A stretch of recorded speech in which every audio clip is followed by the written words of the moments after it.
This guy will be after that. Yeah, guy, you. Oh, not a good one, this guy can't show no can pump video. Mama, look. That guy can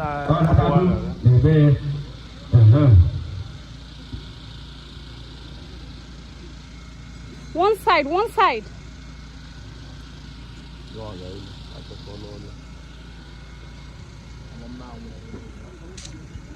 Oh, Nata.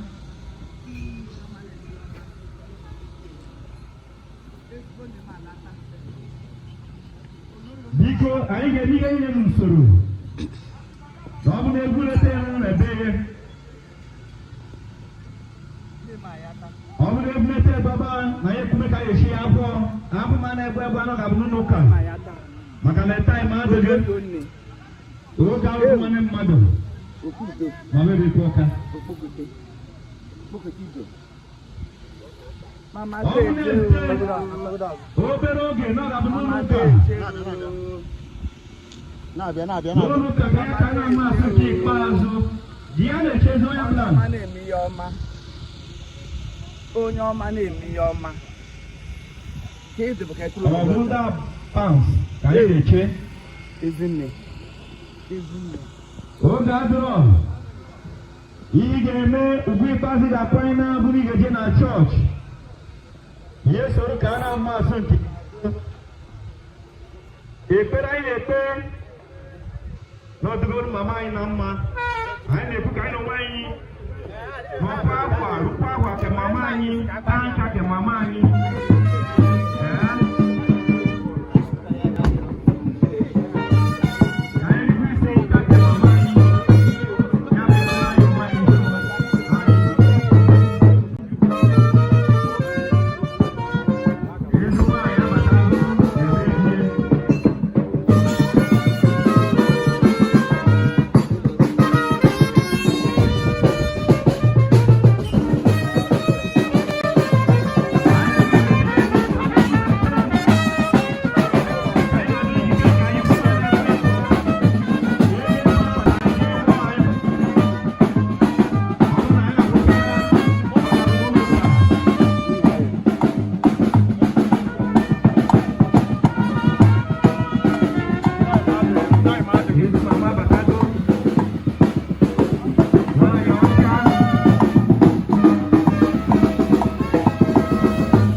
Ekele dịrị Chukwu Nna, onye nwe anyị Jesu Kristi, nna nke ebere niile, na Chineke, onye nkasi obi niile, n'ihi na ọ bụ site na nkasi obi ya nke o nyere anyị na nsogbu anyị niile ka anyị ga-eji nwee ike site na ya kasie ndị ọzọ obi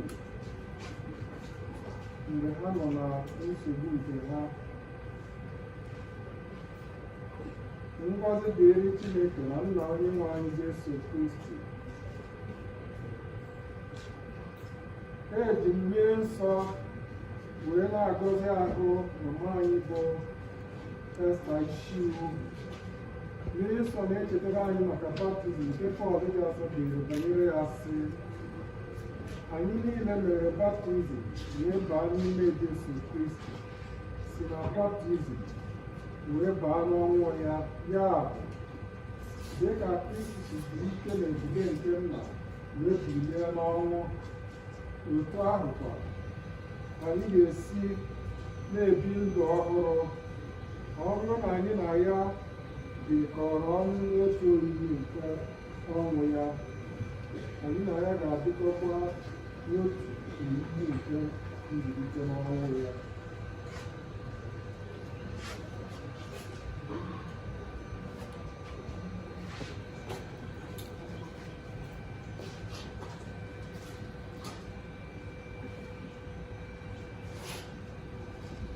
Ka anyị rịọ arịrịọ onye nwe anyị, anyị ji umeala rịọ ebere gị, were obi ọma nara mkpụrụ obi nwa odibo gị Esther Oyibo, mekwara ya ebere. Ọ bụrụ na o mehiere site na-adịghị ike nke anụ ahụ, biko gbaghara ya, tọhapụ ya agbụ niile nke ọnwụ, ka ọ gafee na ndụ ebighị. Ihe niile ndị a ka anyị na-arịọ site na Kristi onye nwe anyị.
onye nwe anyị Jesu Kristi na ịhụnanya nke Chukwu na mmekọrịta nke Mmụọ Nsọ dịrị unu niile.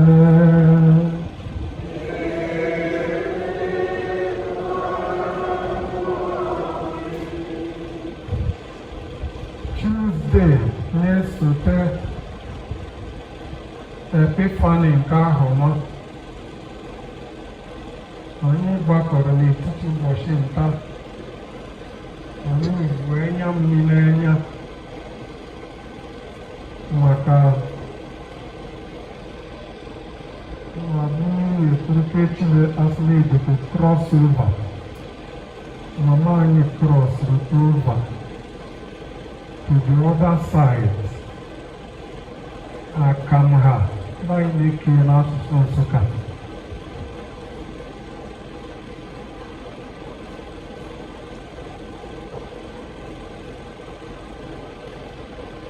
She almost spent 100 solid days n'ụwa anyị a.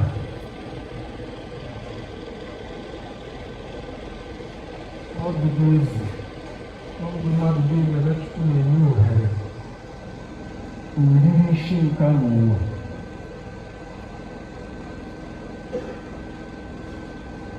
Anyị na-asị ndị gbakwutere anyị,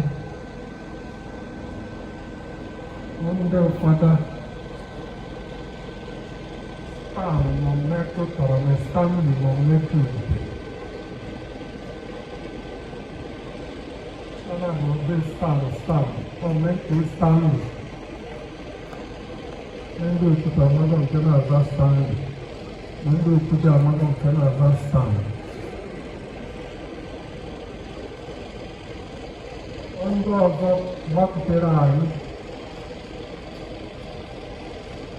anyị na-asị n'ala n'ebe anyị.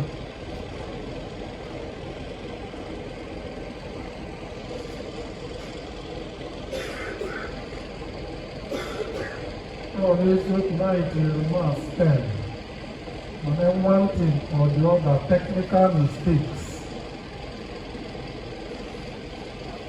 Father do bịa na anyị mass na-echere ike n'ala anyị. Ọmachide n'ịba one. Very Reverend Father Brendan Obas.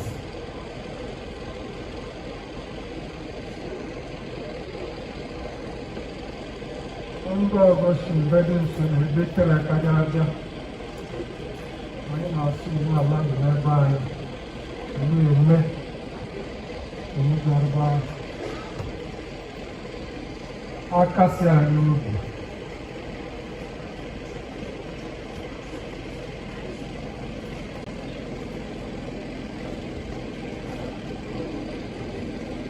Anyị na-ayọ nsọ na Gana anyị mas na-enyasị ụnyaa.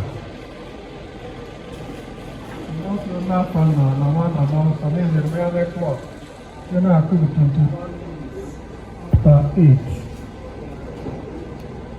21 minutes after 8 in the night. Mgbe ọ sịrị laba na emesa agụsiwo. Biko ndị a na-eke brochure should stop. Stop it immediately. We are here for mass, not for shade of brochures.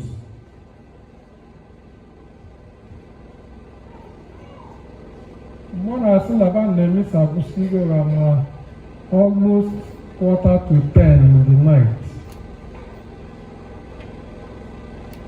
Father Ban, you only can do for the children with Father boys. Once I was young, but now I am very, very old. Oh. I cannot do so old, not very, very. Let me know now. Echo will change. And I think I know I have my old time, but then in Red Jam. So you know you understand. Oh, Maronia, you got really. officially live. I'm going to make a picture 5 minutes ago. Now officially this woman in a picture. Ka mkpụrụ obi mama anyị Esther Oyibo Ishiwu na mkpụrụ obi ndị na-ekweghị gara aga. As we pray for the dead, let us be honest with the living.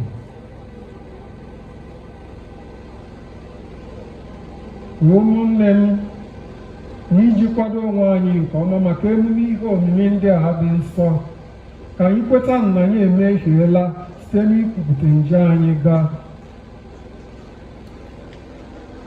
Ekwupụta ngwa Chineke ji ike niile na unu ụmụnne m na-emehiela m nke ukwuu site n'echiche na okwu na omume na site n'ịhapụ ezi omume kwesịrị na m ga-eme site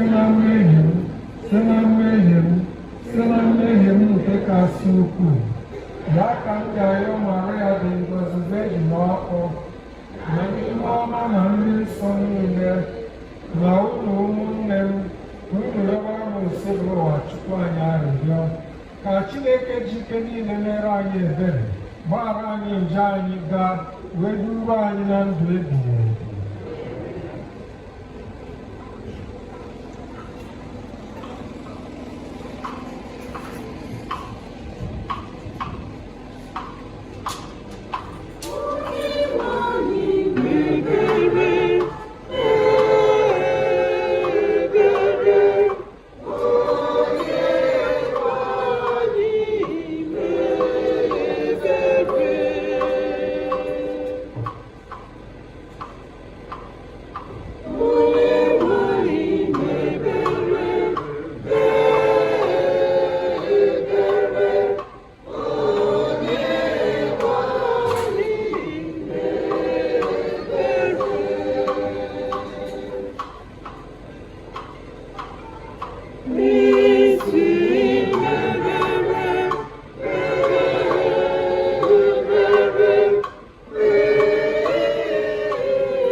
Chineke onye ebere, gị bụ nchekwube ndị njọ na aṅụrị ndị dị nsọ. Anyị na-arịọ maka nne anyị Mrs. Esther Oyibo Ishiwu, onye anyị na-enu n'usoro ndị otu Kristi. Nye ya aṅụrị n'ebe ndị nsọ gị nọ, ma kulite ahụ ya n'ebube n'ụbọchị ikpeazụ ebe ọ ga-anọ n'iru obi ebeghị. Anyị na-arịọ nke a site na inwe n'anyị Jesu Kristi nwa gị, onye gị na ya dị ndụ na-achịla ịdịkọ n'otu nke mmụọ nsọ Chukwu ebebe.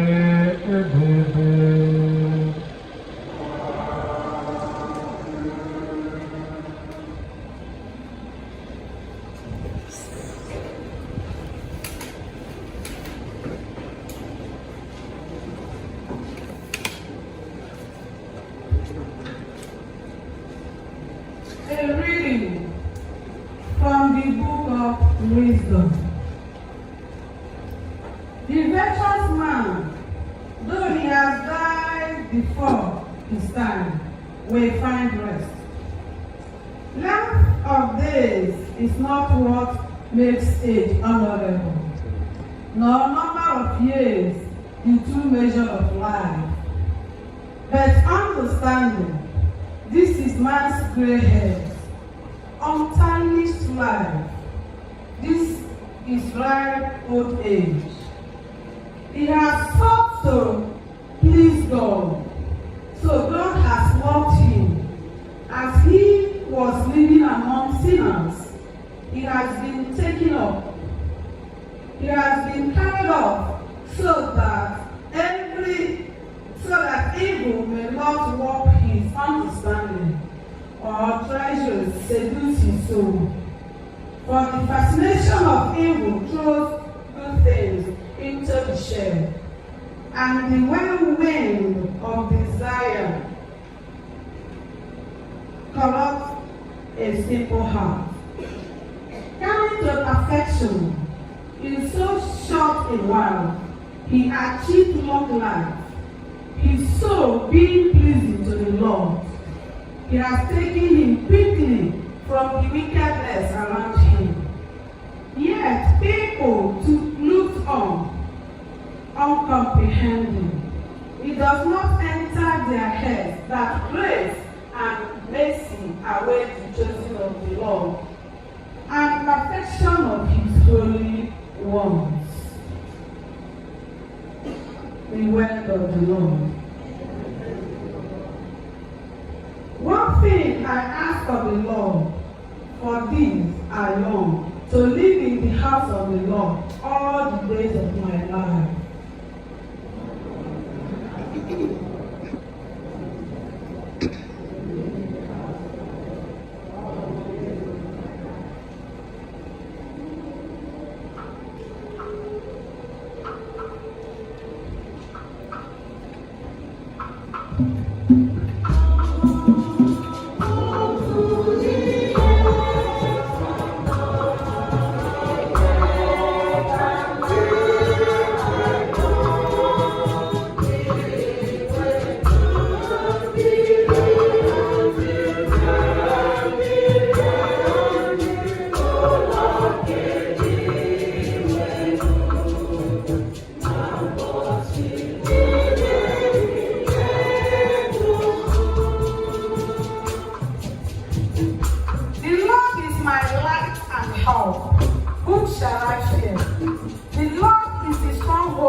ọzọ ka anyị ga-ekwusa. Ọ bụrụ na Chineke nyere anyị, onye ga-emegide anyị. Ọ bụrụ na Chineke ahapụghị otu nwa ya kama nyefee ya n'ọnwụ n'ihi anyị, ọ bụrụ na ọ gaghị enye anyị ihe ndị nke na-akpa anyị. Onye ga-ebu ndị Chineke họpụtara ebubo. Onye ọ bụrụ na Chineke atọhapụ ha, onye pụrụ ịma ikpe? Ọ bụ Jesu Kristi? Mba, ọ bụghị naanị n'ọnwụnwe n'ihe anyị, ma o si na ọnwụ bilie nọrọ n'aka nke Chineke na-ata anyị arịrịọ. Onye ga-ewepụ anyị n'ịhụnanya nke Kristi? Ka ọ bụ mkpagbu, ka ọ bụ oke ntaramahụhụ, ka ọ bụ ịgba ọtọ, ka ọ bụ ihe ize ndụ, ka ọ bụ ụjọ na agha? Ee, kama ihe ndị a niile, anyị karịrị dịka ọgụ site n'aka onye ahụ bụrụ anyị n'anya, n'ihi na o wee n'anya na mgbe ọnwụ maọbụ ndụ maọbụ ndị mmụọ maọbụ ụmụ mmụọ dị iche iche ndị na-achị n'elu na n'ụwa maọbụ ike ọchịchị dị iche iche maọbụ ihe dị ugbu a maọbụ ihe ga-abịa maọbụ ihe dị n'elu maọbụ ihe dị omimi maọbụ ihe ọbụla ọzọ ekere eke agaghị ekerekwu anyị n'ịhụnanya Chineke nke dị n'ime Jesu Kristi onye nwe anyị. Okwu nke ose bụrụ ụwa.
Alaeze eluigwe dị ka ụmụ agbọghọ 10 ndị buru ite ọkụ ha gabi izute nwoke na-agba akwụkwọ. 5 n'ime ha bụ ndị nzuzu, ma 5 ndị ọzọ nwere uche.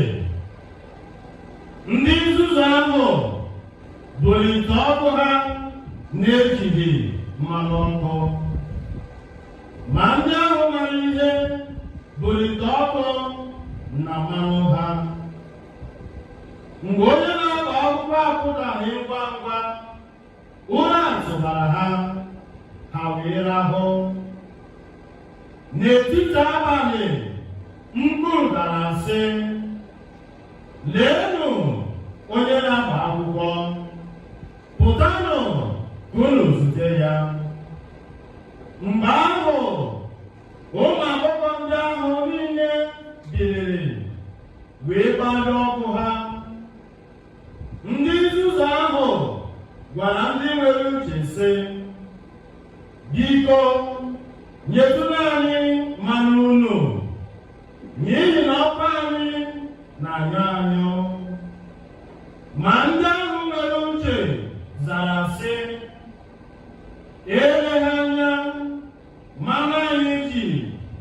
agaghị ezuru anyị n'unu, kama gaanụ zuru nke unu n'aka ndị na-ere ya. Onye na-agba akwụkwọ batara mgbe ha chere ịzụta mmanụ. Ndị dị njikere soro ya banye n'oriri agbamakwụkwọ. E wee mechie ụzọ. Emechaa, ụmụ agbọghọ ise ndị ọzọ ahụ abịaruo na-arịọ sị, Onyenwe anyị, Onyenwe anyị, meghere anyị ụzọ. Ma ọ zara ha sị, ana m agwa unu eziokwu, amaghị m ndị unu bụ.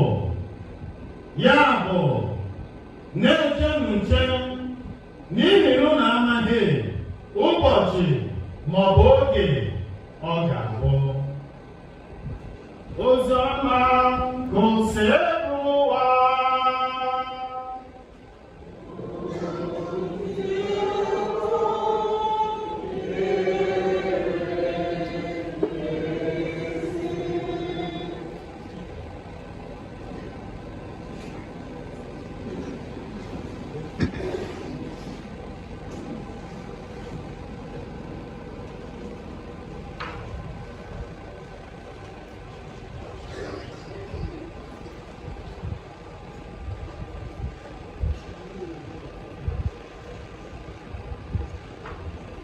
Otito dịrị Jesu. Otito dịrị Jesu. Ndị Okpuje, ndị Daga. Tata, anyị bịara ebe a iji ekpere aja misa wee hanye mkpụrụ obi mama anyị, onye otu anyị na-enye anyị bụ late Mrs. Esther Oyibo Ishiwu n'aka nke Chineke. Anyị na-eme nke a maka na anyị hụrụ olileanya maka ndụ anwụ anwụ n'eluigwe na ahụrụ nri nke ndị nsọ. Mama anyị bụ onye anyị na ya nọrọ na mbụ,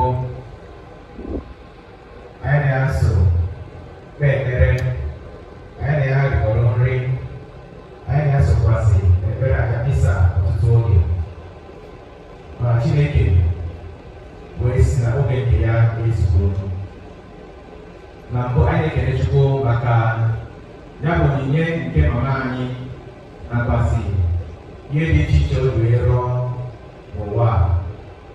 Ụmụaka bụ ezigbo ụmụaka ndị dị progresiv, nwekwasị ezigbo agamnihu n'obodo anyị bụ Okpuje.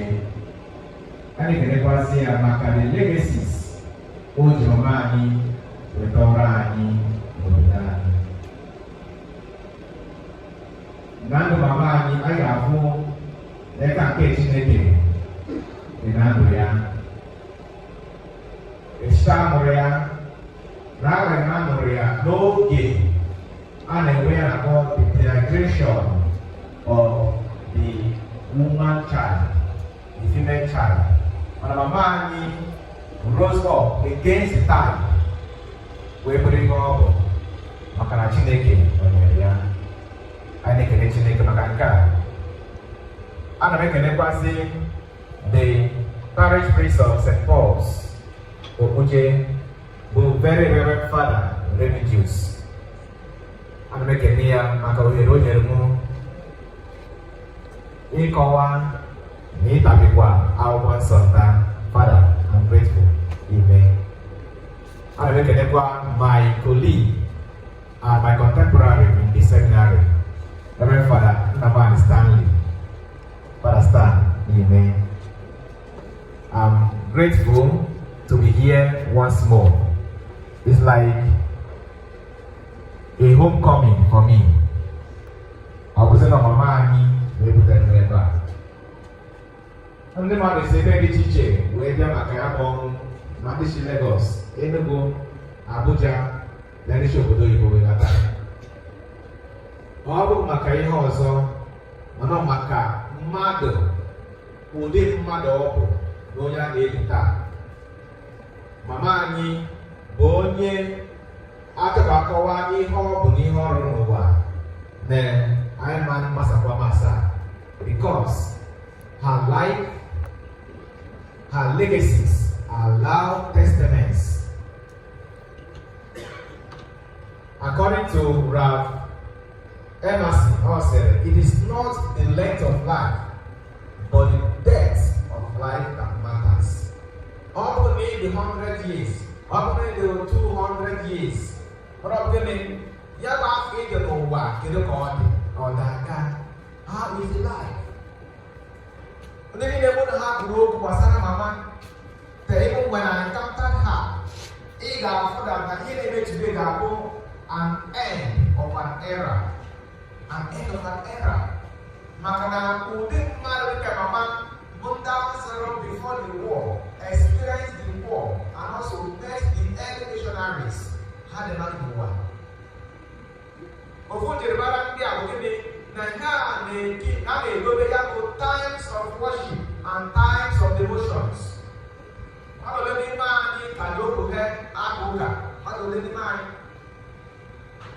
Mama from the one who encounter all the angels action.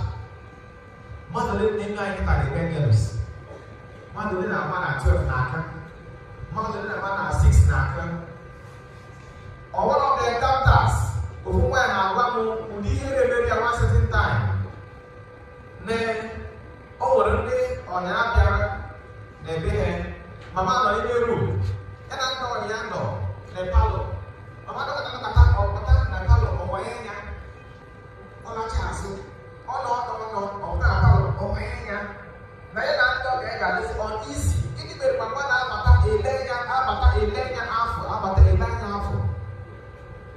Mother, at the particular time, what for the person?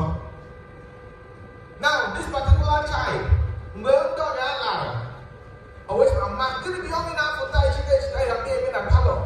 No one call okay the moon. Mama said on our getting each egg, made 12 and Kwama will be jealous. Angelus. That means they take a time of all Johnny Lee's Angelus. And Mama so, Nanda so religion, motivate your chaplet action.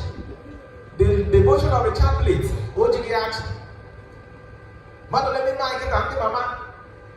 And then Mama. Then Mama. Mother, let me move on a chaplet. Mother, lay. Or the cash in the chaplet hair wisher. For the make it a chaplet to know about my child. I don't have to get there. But my Bible only marry the value of prayer, marry the value of devotions. Now, even more again, now, you see, Mama always wanting to receive Christ. Over when they see God, now based on Israel, you can feel happiness. Who do your grandfather? Because I want a father no. The father no. You start joy radiating. Although Christian, you can feel always very beautiful woman. But you know, Christian, the beauty. Now, it is exceptional. But at the smiles, ya will really sound like Okpuje Jesus Christ. Now, people that go with deep reverence and deep love for God, which is number one in the life of any Christian. We're supposed to be celebrating a woman that has set the standard for us in this life. A woman only able to know care and with order and discipline. So Israel, what I call Wasana Mama, what I said that over Mama Biara, able to know discipline and it. Oh my God, no Mama Matan Suspenebono. Who are you? Immense of a man. As a disciplinarian, not as a Nungwa, Onumekadija, Onumekawaja, Mba. No, they Bidunuki, Azan the Madu, Ibunuki, and make another mother water, Ihobo. That is why Ilena is no Mayanu Mianine.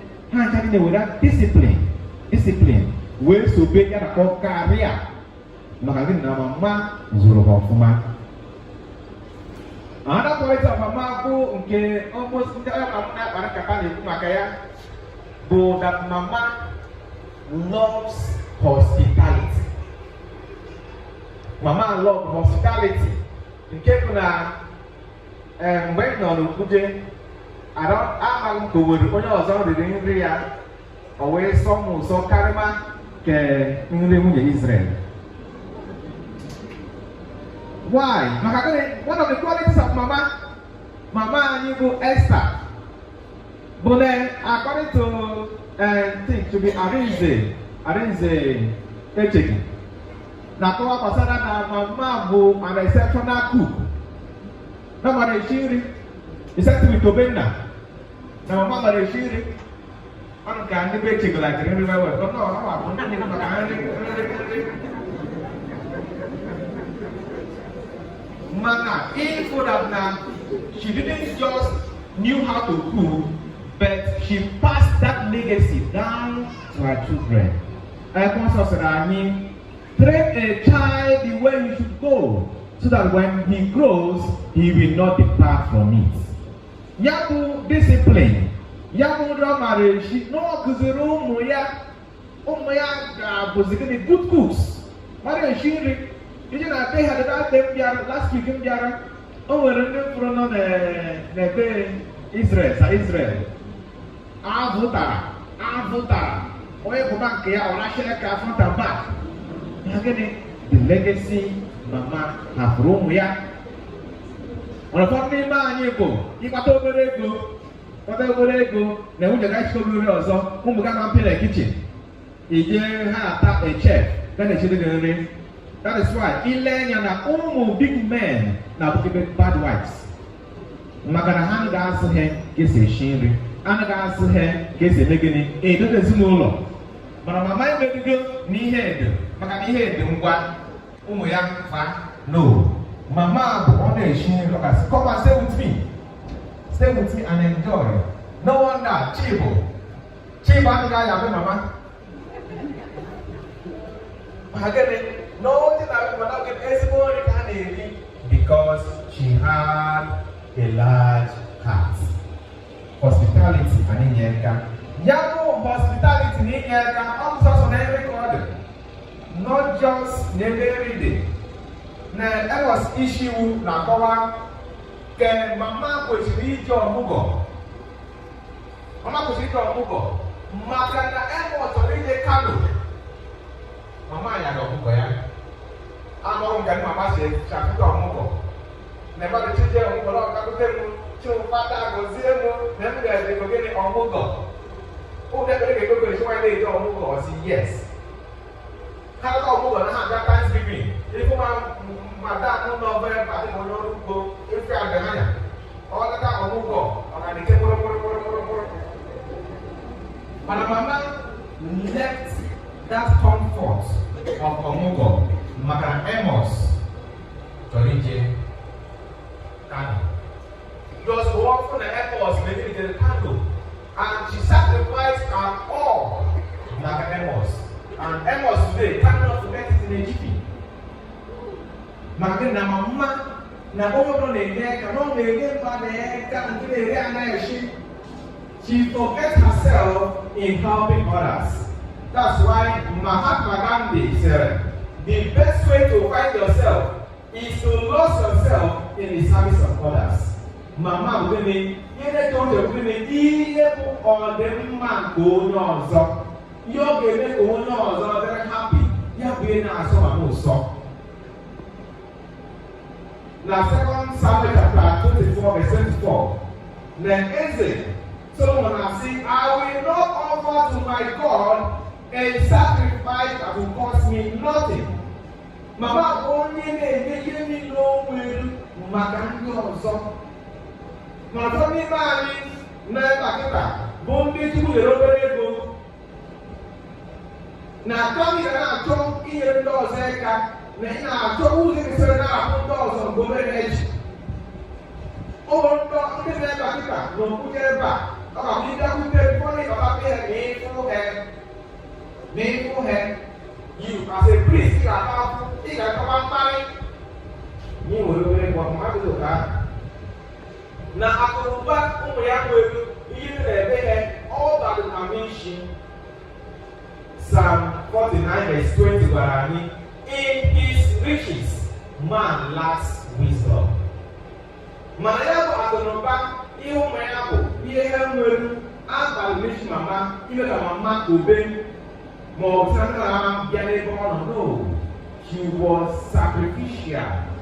Na-ete mgbe ọ nọ n'ebed na ọ ka ihe ndị mmadụ eka maka this quality o nwere ga-eme na mgbe m dị one of the sea calls mgbe gwa mama na anyị na-agbadokwa bazaar that time na oge ndụ na Okpuje that time we were suffering here. Zi mmadụ na anyị nọkwa na bazaar season na anyị na-agbadokwa bazaar. Ọsọ not worry mgbakwa ahụ na Israel mgbakwa Israel n'okwu ya. And I know ọ maka the mediation of mama mere na Israel wee hapụ ụka nke ya hapụ all his tight schedule wee bịa n'ebe a wee nye anyị ọkpụrụkpụ ego sacrifice na ọ bụrụ ndị mama n'ebe a ịchụ nwa ha bịa bazaar bụ gaa mere ihe n'ụka ha na-asị mba adaeze ụmụ ha eso na mama in her large heartedness nọ na-asị ụmụ ha ga-n'eka nyere n'ụka eka nyere n'ụka eka do good for the church ya na onwe ya nke o nwere ọ na-eji ya enyere mmadụ eka maka the goodness in her. N'ụzọ mmadụ na anyị ya agụrụ anyị maka the 10 virgins. Ise n'ime ha mara ihe, ise ndị ọzọ amaghị ihe. Na ndị nke mara ihe na mgbe a na-eji agụmakwụkwọ na ha ji utukpo ha jirikwa mmanụ ma ndị nke nzuzu gịnị na ha na-eji jiri utukpo ma na-eji extra oil. Na mgbe na-agba akwụkwọ na-agabido n'oge na ndị a bụ ndị mara ihe na ndị na-amara ihe ha chọrọ ime kuru ụra onye na-agba akwụkwọ gbakazie ha gbanye ọkụ ha ndị mara ihe ọkụ ha na-enwu mana ndị na-amaghị ihe na ọkụ ha bidoro n'ụba. Their lamps started extinguishing. Ha were azụ ndị nke mara ihe biko nye naanị mmanụ ndị asị mba ha ji edote nke ha na nke ha masịrị ha na ya. Mgbe ha jere lachita asọta na-eche ụzọ. Now in the interpretation of this Bible passage, as na ndị ọrụ asọrọ bụ ndị mara ihe mmanụ ọkụ ha ji bụ gịnị bụ ezigbo ọrụ ha rụrụ n'ụwa, ezigbo ndụ ha nyere n'ụwa, ndị ha nyere aka. The legacies they left in this world. Na ha n'ezinụlọ n'oge ndị ha na-eso okwu n'ezinụlọ ndị ejere aka bụ ndị they have extra oil, the good works they have done on earth. Mana ndị nke nzuzu bụ gịnị na onweghị ọrụ ọma ha rụrụ n'ụwa, they had no goodness, ụmụgwọ ezigbo ọrụ ha rụrụ, onweghị onye nyere aka n'ụwa, and they couldn't enter heaven. Gịnwa na onwe na-ebe akịta ka ebe ị ga-asị na akụkụ ide, ka ebe ị ga-asị na uche gị dị, ka ebe ị ga-agwa Chukwu gị mgbe ị ga-esi n'ụwa wee faa. When you leave this world and go to your Maker, what good deed are you going to your Maker with? Kedu ọrụ ọma iji alapụrụ wee kere gị? Mama anyị n'ebe a, ọrụ America. Mmadụ niile nwere testimony. Yesterday, I been awake. Ndị na-eka kịta n'ọbụ times 10 of ndị na-abịa awake n'abalị ụnyaahụ. Gịnị maka udo mmadụ ahụ? Ndị niile na-akwụrụ okwu, ndị apostol, ndị ọzọ na-akọwa maka gịnị ihe mmadụ chere. She has gone with something good. Maka gịnị ha nọ n'ime akpati. Na ọrụ n'ọrụ 10-story building, ọ bụrụ maka ya. Ọrụ nwere 100 plus, ọ bụrụ maka ya. Revelation chapter 14 verse 30 wee sị anyị na ngọzi na-adịrị ndị nwụrụ n'ime Kristi n'ihi na ezi omume ha so na-eje. Sọsọ ihe esi na ọmaka na-ede ogene ụdị ndụ obiri, ezigbo ndụ obiri n'ime akpata kịta will be filled with goodness. Gịwa na onwe ka kedu onye ga-asị n'ihi were aka n'ụwa? Kedu onye ga-asị n'ihi mego ọchị n'ụwa? Kedu ihe ị ga-eji wela akụ Chukwu gị? What are you going to do? ịgba moto ime nka mara ọdịta n'obodo ya ga-eme n'ụlọ ụka n'obodo ụlọ na-arụ n'ụlọ ụka kwesịrị ịgbara akwụkwọ gị. Have you invested because of God?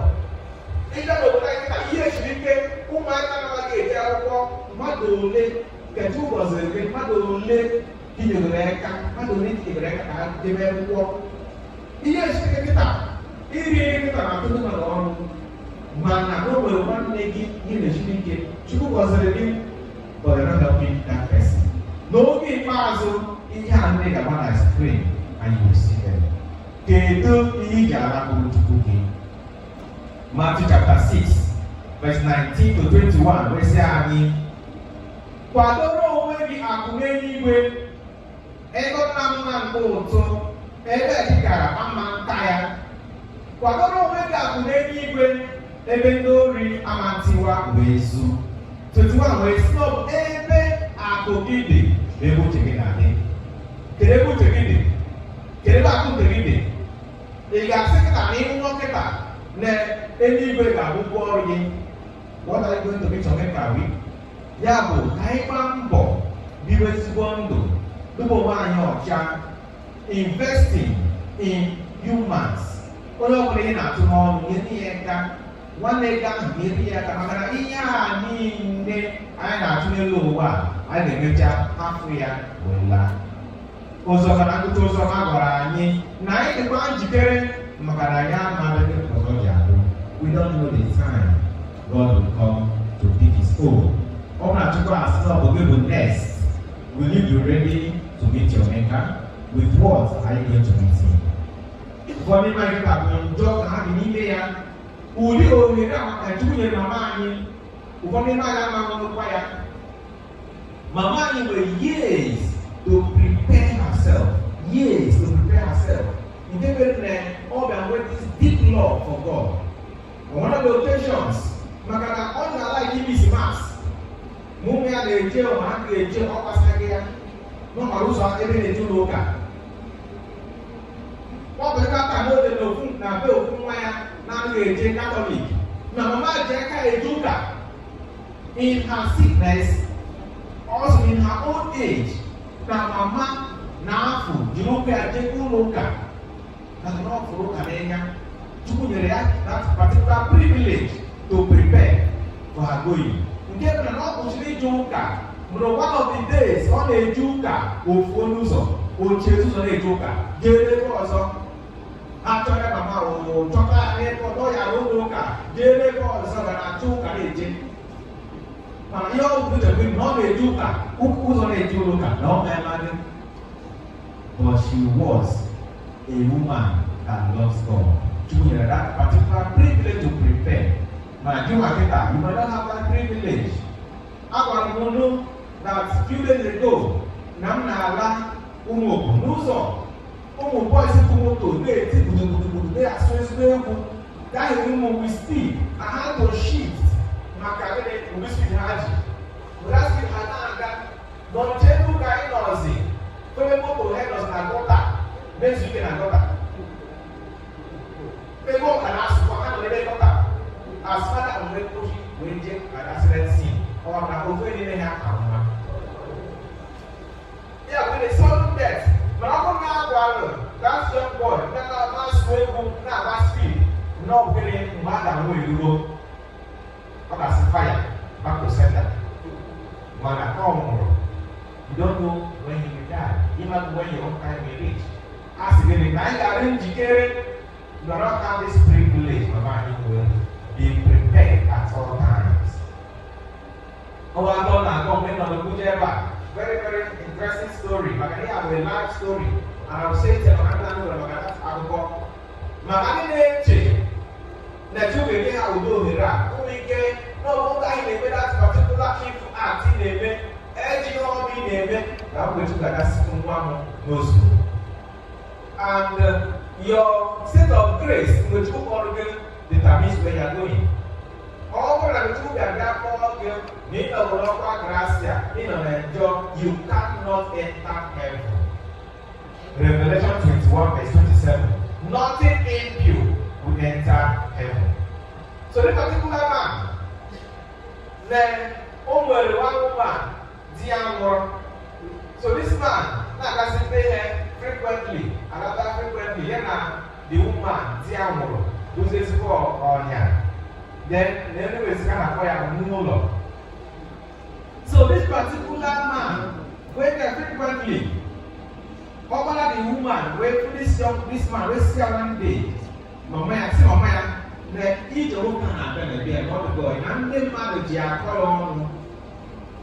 Mama ya sị kpuchi ọnụ ebe a ị na-egolu m ihe ọ na-egolu m. Si nwa ya mechie ọnụ ebe ahụ na ọ ga-amụ aja na ọ ga gị obodo gịnị ma the boy si ihe ọ gwara gị na ọ chọrọ ifu ya n'ebe ọ na-eji akọ ya ọnụ. Ọ na-efefu dị disco onye kpachara bọọlụ lata from bọọlụ ka ọ na-eruso n'ebe ya ọ gara ebe a na-asụ ugwe n'ebe ya ibu na be nna ya ọsọ agaga na-ebu ide na be nna ya o jiri nwanyị pụtara ọbụla ọgwụ na-eru mama ya ka a na-asụ ude ọwa ya na windo ọnụ ọgwụgwọ ọmụrụ n'ọrụ na-akwụ nwa ọdịsịfọ ọgwụgwụ ya ọ chọma tụba itu n'ala were tụba itu dịrị ya kedu ma nwa ya were tụba itu paa n'okwu nwoke Fatima Kamangala nwụọ ozugbo. He died instantly there. Ọ bụrụ na ọ bụ egbochikwu ebe ọ lakọ ebe ọ na-ala onye nwụrụ na active duty.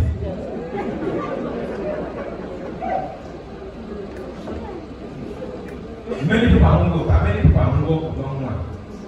Ọ bụ ọbụrụ gịwa na-agwọ ọgwụ ị na-agwọ ọgwụ ekeji ọgwụ egosi ndị mmadụ akpa ya ndị mmadụ anya iche na chukwu ga-afụ gị. God is seeing you.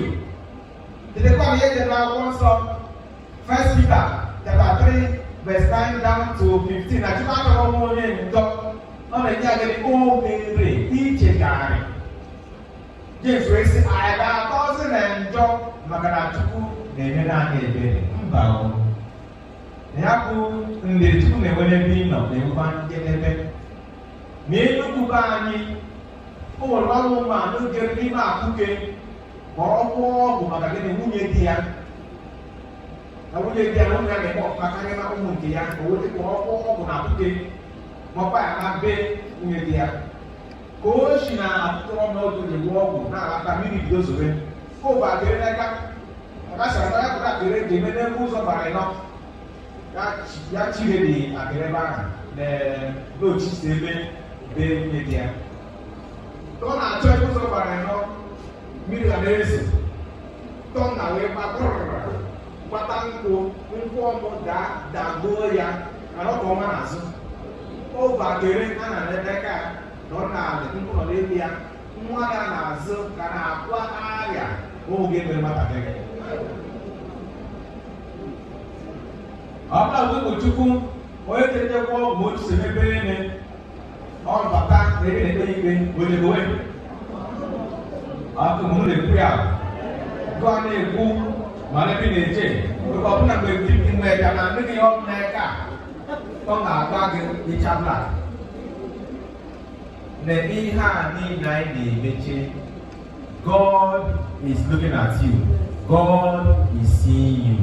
One day ị ga-anọ ka mama anyị ebe a ihe ọmịrị na-achụ moto ọmịrị na-achọ all those things ị ga-ahapụkwa ya ị nọ n'efu nke Chukwu ekpe gị ikpe. Finally, the life of our mother was a life that is a sermon in itself. Mama anyị na-egosi anyị ihe ọ bụ ịbụ ezigbo onye otu Kristi. I believe that now, because God is borrowing mmadụ ka anyị siri fụta ya na ọ gara na mmeka nri nke Chineke ezu ike egwu haleluya. Maka o kụziri anyị what it means to be a Christian. In the judgment of nations, na Matthew chapter 25, na ihe asị na a ga-ekpe anyị ikpe na ya if you read from 31 down. Na asara ekewa mmadụ niile ụzọ eko n'ifu nke Chukwu ofu ndị n'aka nri ndị ọzọ n'aka ekpe. Ya ga-agwa nne n'aka nri gịnị ha bata na alaeze nke nna ha kwadoro ha site na mbido nke ụwa maka na mgbe ego na-agụ ya enyere ya nri ka o rie. Ekpere na akpa ya ntụ enye ya mere ka ọ ṅụrụ. N'ọgụ ọtọ enye ya akwa. N'ọgụ onye ọbịa anabata ya. N'ọgụ onye ọbịa anabata ya. Na ndị ọ ga-asị ya nna ka ebe anyị fụrụ gị ego eke na ekele gị nri. Maọbụ ebe ekpere na akpọrọ nkụ anyị nye gị nri. Maọbụ ebe igwe ọtọ dinye gị mkpa. Ọ ga-asị ya na verse 46 na ihe ọbụla mụ mere ofu onye n'ime ụmụ na ndị a mụ ka ị mere ya. So the judgment oge gbasoo gịnị ihe ọma imenụ mmadụ ibe gị. Who have you helped? Kụrụ ebe dị maka gị na were ekele Chukwu. Ọ bụrụ na ị nwoke na mmadụ dị ka gakụ na ebe isi yes na onye a nyere m aka. Dorcas and Acts of the Apostles. Gịnị mere eji eme ka o si n'ọgwụ etete? Maka na mgbe Dorcas nwụrụ na ụmụ nwaanyị niile nwaanyị aka niile ji agbata ụlọ chere ya gaa n'ihu ya ka na-akwa arịa. Ndị apọstọl wee fụ maka gịnị na ndị o nwere ihe ọma abịa ka ma wepụta wee mee ka o si n'ọnwụ wee kunie. Maka ihe ọma ndị o nyere aka mmadụ ole jinyere aka ụmụnne mmadụ ole jinyere aka. Fada Remi nọ na-ekwu kịta ugboro ole ka ijinyere ego Fada Remi fada ịcha aka eri nri. Ụna akpọrọ na obodo dị difficult n'amaghị. Ego onyinye ebe a ga-eji dịkwa mmadụ. N'amaghị. O nwanne m gara ebe a fadị unu gara n'ime ego n'ime ugbo arụ ọrụ ka o nwee ike iri nri. Ka o nwee ike iri n'ọnụ. Ugboro ole ka ị na-ewesị fada ngwa fada nke a. Fada ji project ụlọ ugbo na-arụ a massive building. O ga-abata ya. However, God will say, Father, give me a ruler. Father, na back well. Amen. Akaba say every time. It's okay to say Father, and God can get it well. He have been on man, or have been on to say yes, you have done well, my son. You know, we can never move on to no. But then, man will be out. But over go. No way to see here. Ụmụ girls straight bụrụ girls na mama na papa abama dị ihe. Gịnị ọtụtụ adịghị akwa a young girl maka n'ịnụ ezigbo di ị ga-akpọ mama gị mgbashi. Ị na-akpọ ya mother mgbashi. Your mother mgbe ọ dị ime gị ọ nwụrụ gị na-agwa ahụ ka igbu gị n'ịhụ. Mgbe ọ mụrụ gị o jiri mmiri ọkụ wee dagbuo gị. O herigo ịbụrụ mmadụ ọcha gị na-ama ọbụ mgbachi maka ịchọrọ inye ya aka. Mana I am grateful and I'm happy with the family of Mama. Maka they remember the past. They remember the past. Facebook says nnarị mụ na-akọwa na mgbe ọ na-eswete dịka nwa boys na the family nwanne nna ya chọrọ ka o jebụrụ onye ọrụ ugbo to be a farmer. N'ọwụ mama bụ onye si mba ọ ga-ede akwụkwọ mama na onwe ya jee ka na-akụzi ihe and all these people gịnị bụ how mama si wee bụrụ ha ezigbo mmadụ. And the mama was in a ship when I asked her every person na-achọzi ebe ọ ga-eje and the boy sa Israel chọrọ ọ bịara bịa n'Enugu. Mama sị mba na ọ bụ onye na-abịa ebe echere ha ebe a na-atụ ha nsọ ebe ọ ga-anọ mana o nwere ndị mama ụmụ ha na-achụ achụpụ. O nwere ndị mama na-eji anya mmiri alaka ọmụgwọ ihe ụmụ ha mere mana mama maka ọtụ mmadụ ọ bụ na ụmụ ya na-azọ onye ka na-achọ ka ọ bịa Israel chọrọ ọ bịa na be ya ndị ka chọrọ ha bịa na be ya ndị na-eche na-achọ ka ha bịa. And I'm grateful to the family. Ya na-akwanye akwa na mmadụ nwụrụ abụrụ na ya chọrọ n'ọnwụ 100 years is enough.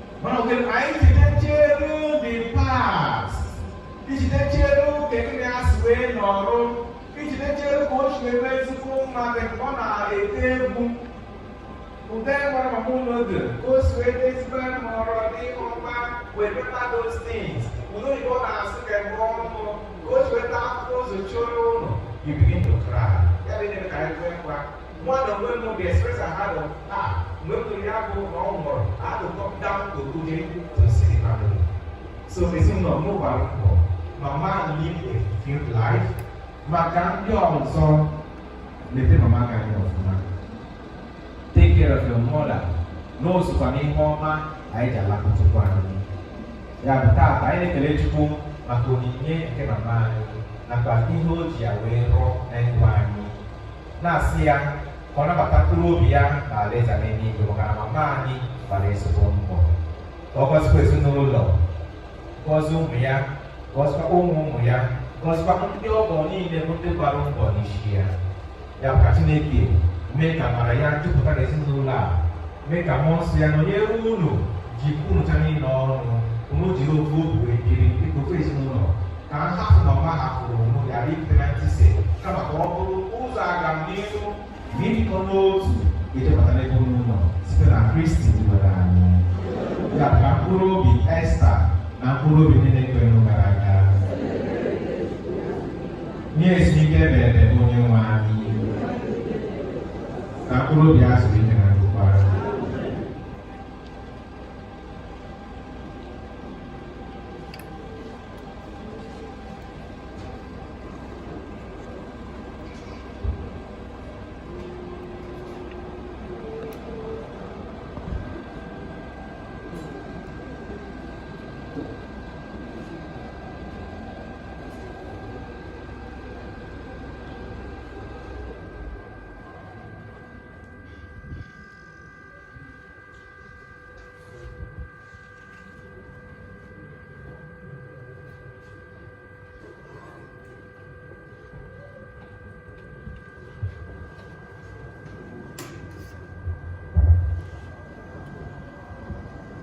anyị kwụrụ na ọtọ maka ekpere nke ndị toro unu.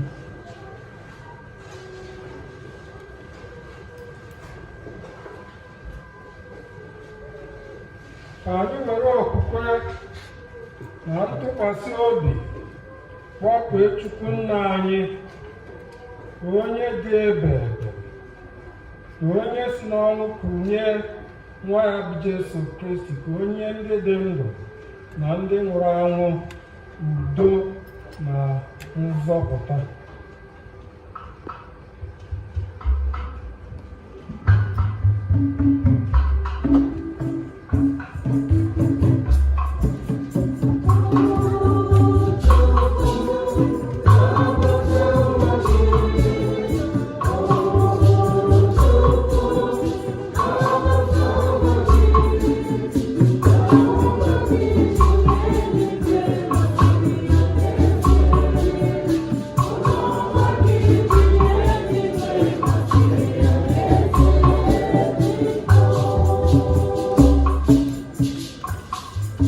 Maka mama anyị bụ Nsukka Esther Oyibo Ishiwu ka o keta oke ihe nke mbute n'ọrụ Kristo bịa bata na ndụ ọhụrụ nke udo na aṅụrị anyị arịọghị onye nwere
maka ndị na-ata ahụhụ na mmadụ nwụnarị ha ka afọ ọma nke ndị otu Kristi ibe ha gbaa ha ume ya beletanụ ha akwa anyị arịọ dịka oji nwenu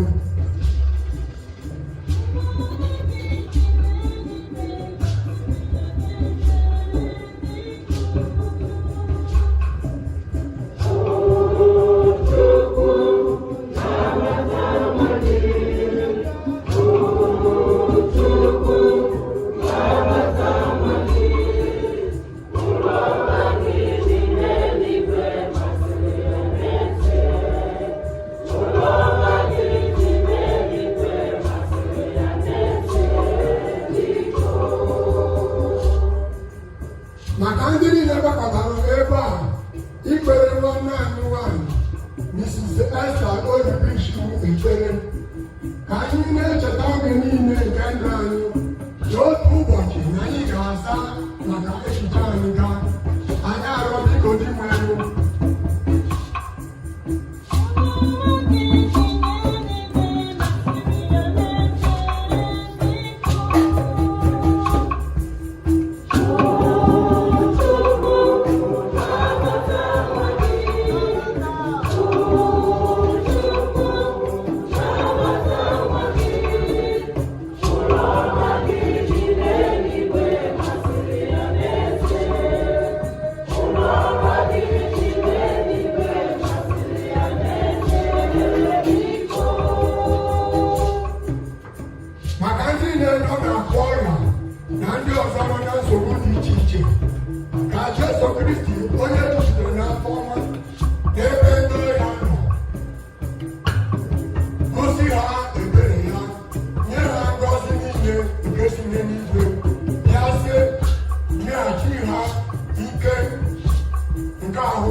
lekwasị anya na arịrịọ anyị na-ebunye gị maka ezumike na nzọpụta nke nwa odibo gị bụ Mrs. Esther Oyibo Ishiwu na nke ndị niile nwụrụ na Kristi onye dị ndụ na-achị ebe ebe.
rịọwanụ ụmụnne m ka ajọ m na nke unu bụrụ ihe ga-asọ Chukwu nnọọ Chineke niile n'agha.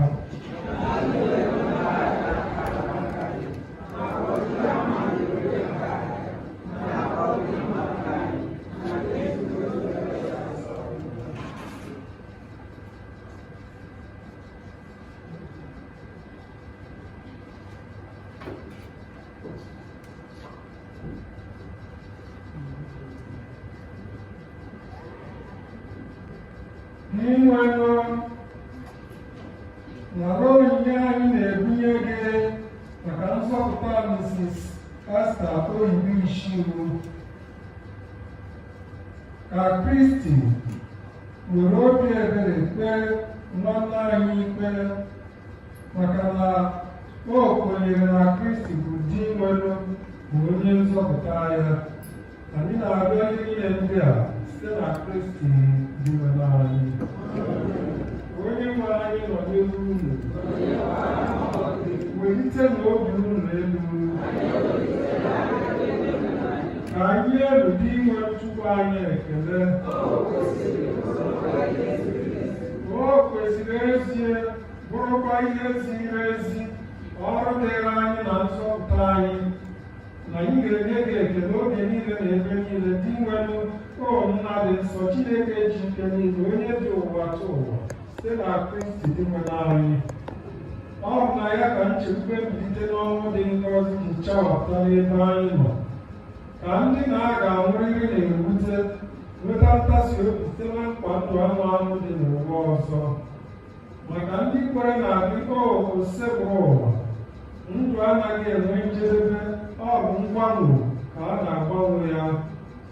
Mgbe ụlọ ikwu nke ụwa a mebiri, a na-akpọghọta anyị n'ụlọ ọzọ nke dị ebighị n'eluigwe.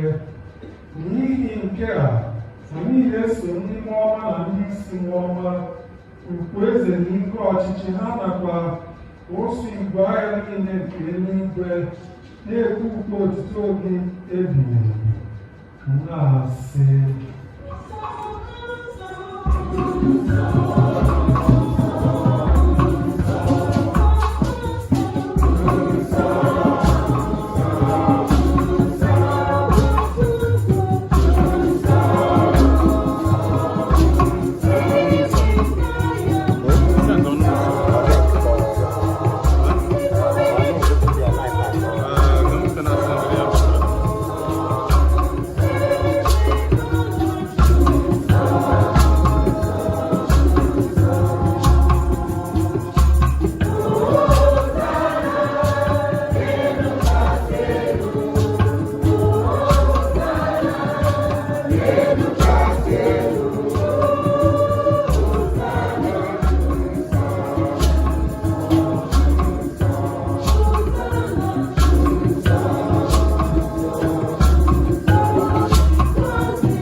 ya mere anyị ga-arịọ ndị onyinye ndị a nsọ site n'ịkụkwasara mmụọ gị ka ha were ghọọrọ anyị ahụ na ọbara nke onye nwe anyị Jesu Kristi, onye mgbe o kwetere ka ebinye ya n'akụkọ ọnụ, were achịcha ka ọ na-enye ekele na waa ya nyekwa ya ụmụazụ ya na-asị, naranụ nke a, rienụ ya unu niile, nke a bụ ahụ m nke a ga-eji bunye maka unu.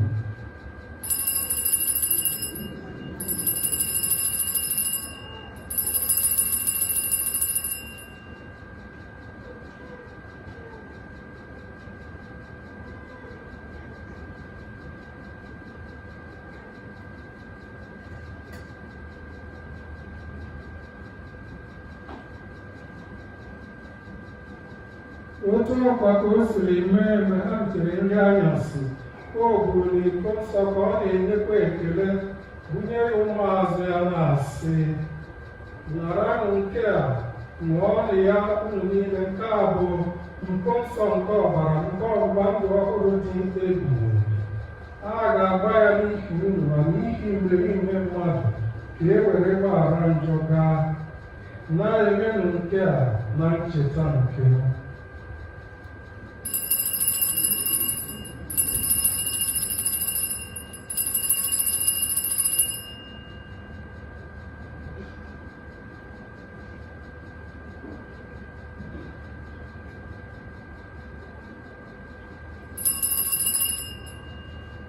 Ihe omimi nke okwukwe.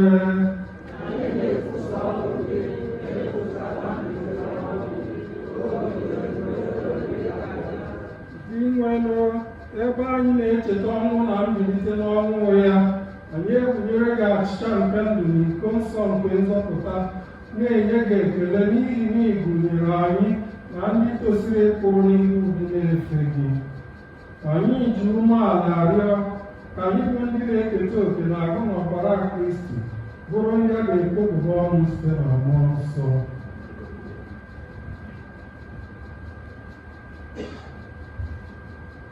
Dị nwenụ, cheta nzukọ gị gbasara n'ụwa niile, mee ka o zuo oke n'ịhụnanya ya na Pope anyị Leo na Bishọp anyị Godfrey na ndị chọọchị niile.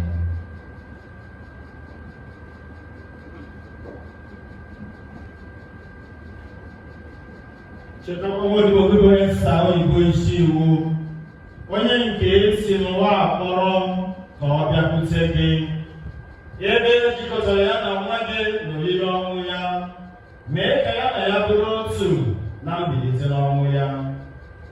Chetakwa ezi ụmụnna anyị ndị ji nchekwube nke mbilite n'ọnwụ rahụ ụra, were ebere kpọbata ha na ndị ọzọ niile nwụrụ anwụ n'ihe nke ihu gị. Anyị arịọ ka ị mere anyị niile ebere, ka anyị soro Virgin Maria dị ngọzi nke Chukwu, nakwa Josef dị ngọzi bụ di ya, ndị apọstụl dị ngọzi na ndị nsọ niile, ndị meritere ike mgbe ụbọchị ụwa, keta eke ndụ ebighị ebi. Ka anyị sorokwa ha na-eto gị, na-edo gị ebube site na Jesu Kristi nwa gị. Site na ya bụ Kristi na n'isonye ya nakwa n'ime ya na n'ịdịkọ n'otu nke mmụọ nsọ, ka nsọpụrụ na otuto niile si adịrị gị Chukwu Nna ji ike niile site n'ụwa tụ ụwa niile. Ebe nyerela anyị iwu na-enye ndụ, anyị abụrụkwa ndị eji nkuzi nke Chineke were zụọ, ka anyị were nka n'obi kpee.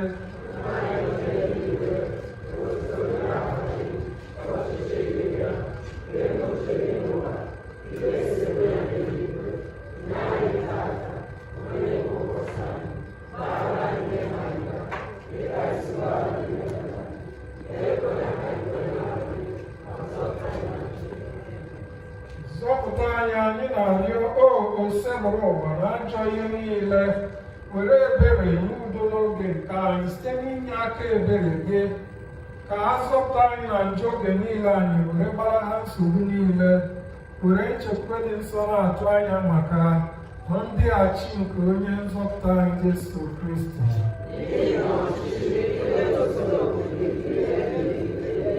Onye nwe anyị Jesu Kristi, ị gwara ndị apọstụl gị, udo ka m na-ahapụrụ unu, udo nke m ka m na-enye unu. Elekwala anya na njọ anyị gaa, kama n'okwukwe nke nzukọ gị, nye gị udo na ịdịkọ n'otu ka uche gị siri chọọ, dị bụ onye dị ndụ na-achị ebi ebi ebi. Udo nke osebụrụ ụwa dị iru unu mgbe niile. Nyerisa na ibu unu ekele nke udo.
lee nwa atụrụ nke Chukwu, lee onye na-ekpochapụ njọ nke ụwa.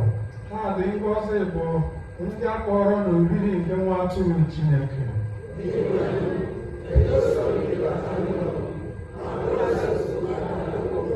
Ka ahụ na ọbara Kristi chekwaba anyị niile ruo na ndụ ebighị ebi.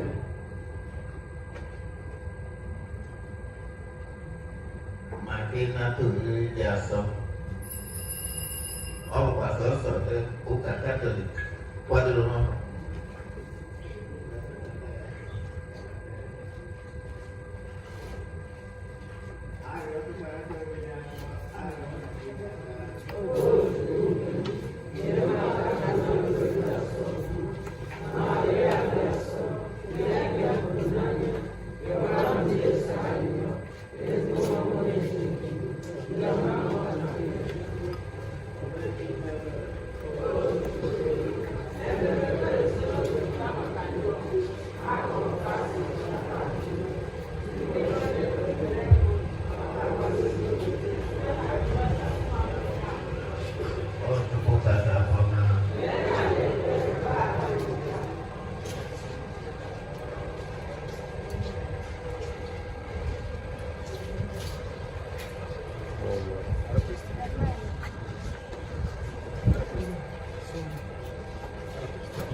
all sacrament most holy, all sacrament divine, all praise and all thanksgiving, every moment, all sacrament most holy, all sacrament divine, all praise and all thanksgiving, every moment, all sacrament most holy, all sacrament divine, all praise and all thanksgiving, every moment.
Esther Oyibo Ishiwu, onye nke soro eto oke na Yukarịsta dị asọ nke a, bịa were ọnọdụ na oriri nke ndụ ebe Kristi kwadoro anyị.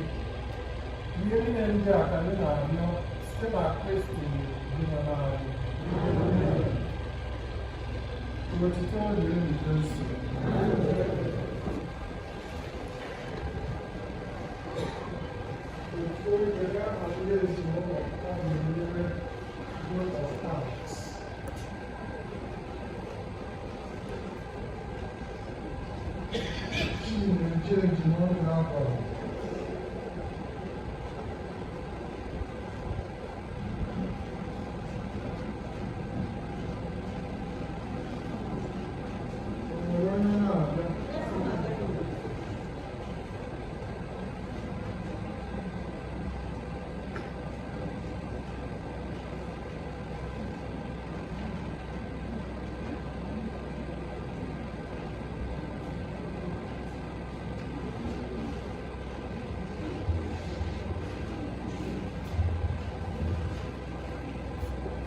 Autor de Jesus.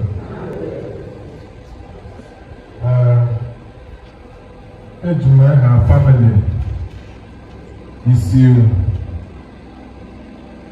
Make no ya be na so le me. Ono gbara mbọ. Ishtu ni a. Ke fara shi kawacha ku hijama mai. Ono ndo happy. Alizo kuzo no mara 20%. 8% no mataga. But tau gada ko na makano ku me ne do gada de. Ani kele tuchukwu na asịrị na onye mere n'ụwa ka ya eji akwụ ọnọdụ n'agha ka ihe si aga na ya mara na mmanya ya na sọlụ na ndo. So ndị na-eso anyị na-abata ndị shi obodo different places bịa adịkenere ọbụla our fathers ndị ụkọchukwu ndị nne bịachara na-eme na-asị Chukwu gozi onye ọbụla mgbe onye ọbụla ga-anachi okwu akpakọ ga n'aha Jizọs. Anyị na-eme na emechekwara ya anyị na-eme na efe ọ bụla nwere mmenye ma ọ bụ ọjị ka anyị taa n'udo na ọṅụ mgbe onye kpọkwara mmadụ ka na-akpọ onwe ma na ekpe ekpere na ka anyị n'udo n'ọndụ ka anyị gbanwee ka emekwala na mmadụ ahụ onye nwụrụ ahụ ka akwado onye nwụrụ ahụ bụ ekpe ekpere ka ya nwụ akwado onye so bikọs ọ bụ mmadụ ebe anyị ndị Katọlik na-eji akọrịra dị mmadụ kọrịra akwatere jasị mmadụ jasị ndị biko ndụ na-ejegide Katọlik bụ ndị emeghị mmadụ na Katọlik na-akwụ a eziokwu mmadụ the Catholic Father Patera, the short Catholic every member of the family. As Moto to Jesus. Amen.